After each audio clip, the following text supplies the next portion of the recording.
Hi everyone, this is Sharka with Keller Williams. I hope you guys are having a great day. I'm going to go over the home buying steps with you today so that you can be knowledgeable about the process.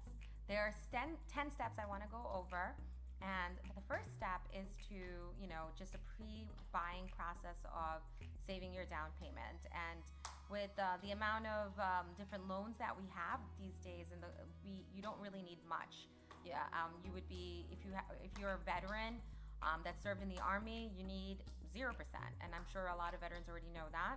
And if you didn't serve in the Army, you can put down as little as 3% to get started. The thing is, the second step is know your credit score. Creditkarma.com is a great place to go and find your credit score. And generally, credit scores are between anywhere between 300 and 900, 900 being the highest, and they determine what kind of interest rate you can get. Step is finding a real estate agent. Now, in honesty, I think that should be really a step that goes hand in hand with your credit score, because some people may need some guidance on where to improve their credit score.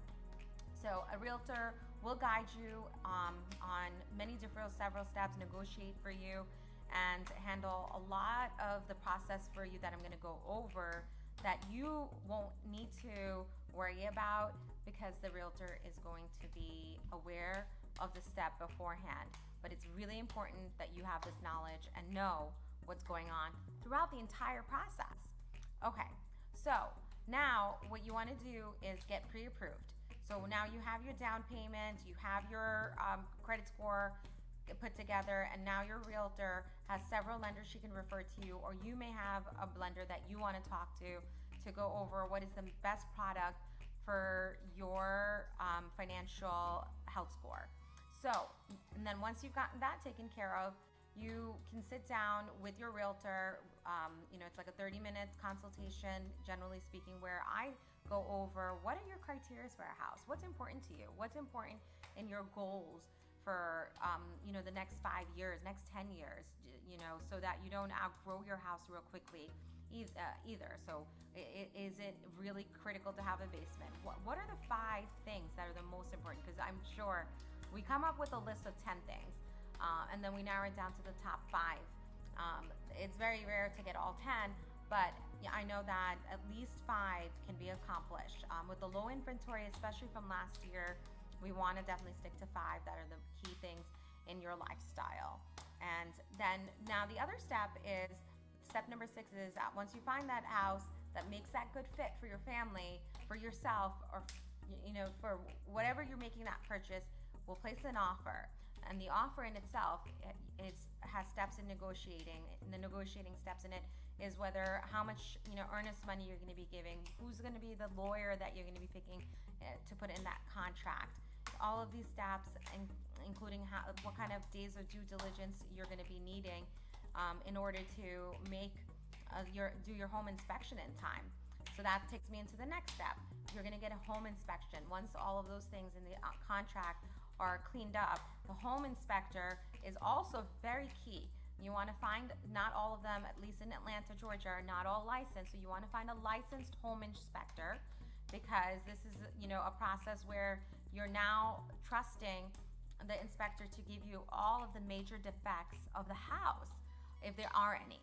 And and your realtor will go over that 60-page inspection with you to let you know, since your realtor has gone through several inspection reports, to really highlight what are some of the major things and some of the minor things that a realtor sees in many homes.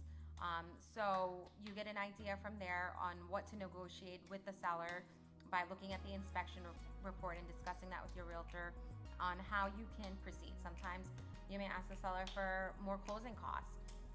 Sometimes you may ask them for repairs.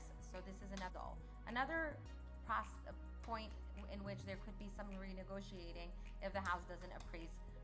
And nowadays there's multiple offers, and some of the appraisals are coming back lower because of the demand that has peaked up the prices of the houses.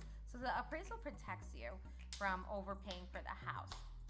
And that's why you should never be afraid to make a good offer on the house, because with the market here in Atlanta, it's gonna go up. And you know, with the fact that it's such a strong market here, you don't want to keep making offers and losing offer and after offer when you know an appraisal is gonna protect you.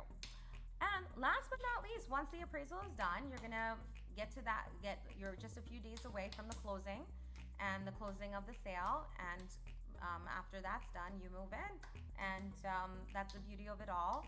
And so if you are overwhelmed with all of this information, this is something that your realtor will go over, and but this is at least some general knowledge for you to have in mind of what these steps are.